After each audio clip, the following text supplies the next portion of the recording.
নাগিন ডার্বিতে শ্রীলঙ্কাকে 2 উইকেটে হারিয়ে দিল বাংলাদেশ। তো এখন বিশ্ব ক্রিকেটে যে শুধু ইন্ডিয়া ভার্সেস পাকিস্তান ম্যাচকে নিয়ে চর্চা হয় তা না, অন্যতম বড় ব্যাটেল হয়ে দাঁড়িয়েছে শ্রীলঙ্কা ভার্সেস বাংলাদেশ। তো আজকে তারা নিজেদের মুখোমুখি হয়েছিল এবং সেখানেতে বাংলাদেশ হারিয়ে দেয় শ্রীলঙ্কাকে 2 উইকেটে।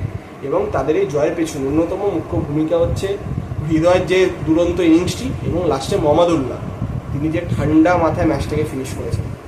তো এইখানে যে এক্সপিরিয়েন্স প্লেয়ারের যে ভ্যালু, সেটা বুঝে দিলেন যে কেন তিনি এখনও বাংলাদেশ ক্রিকেটের অন্যতম সেরা একজন প্লেয়ার। তো শুরুতেই শান্ত, তিনি টস জিতে বোলিং করার সিদ্ধান্ত নিয়েছিলেন। তো প্রথমে শ্রীলঙ্কা ব্যাটিং করে 124 রান করে 9 উইকেট হারিয়ে। তো এই পিচে কিন্তু 124 রান করাটা অনেকটাই কম। অন্তত 140 থেকে 150 যদি রানটা যেত তাহলে অবশ্যই ভালোভাবে ডিফেন্ড করতে পারত শ্রীলঙ্কা। তাদের ওপেনার নিশাঙ্কা কিন্তু একটি ভালো ইনিংস খেলে গেছিলো 47 রানে, তারপর কেউ দাঁড়াতে পারেনি। তাদের আমরা যদি ব্যাটিং লাইন আপটা দেখি, নিশাঙ্কা 28 বলে 47, কুশাল মেন্ডিস 8 বলে 10, কামিন্ডু মেন্ডিস 5 বলে 4, ডিসিলভা ধনঞ্জয় ডিসিলভা 26 বলে 21, হাসলাঙ্কে 21 বলে 19, হাসরাঙ্গা গোল্ডেন ডাক ম্যাথিউস 19 বলে 16, সানাকা 7 বলে 3, তিশাঙ্কা 3 বলে 0, পাথিরানা 1 বলে 0, তুষারা 1 বলে 0।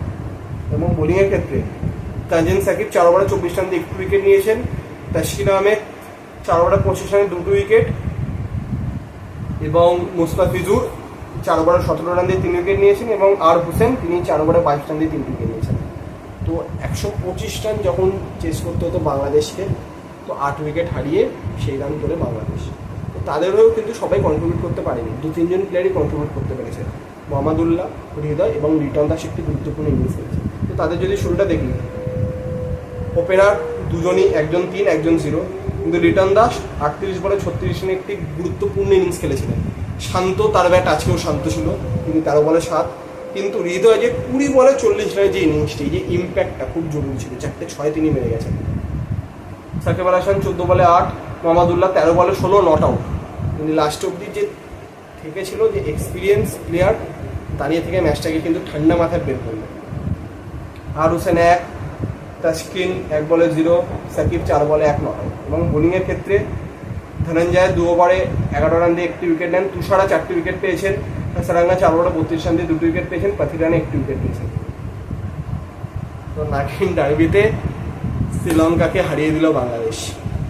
তো শ্রীলঙ্কা কনসিকিউটিভলি 2টো ম্যাচ হারলো, সাউথ আফ্রিকার কাছে হারলো এবং আজকে বাংলাদেশের কাছে হারলো। তো তারা কার্যত অনেকটাই ব্যাকফুটে চলে গেল।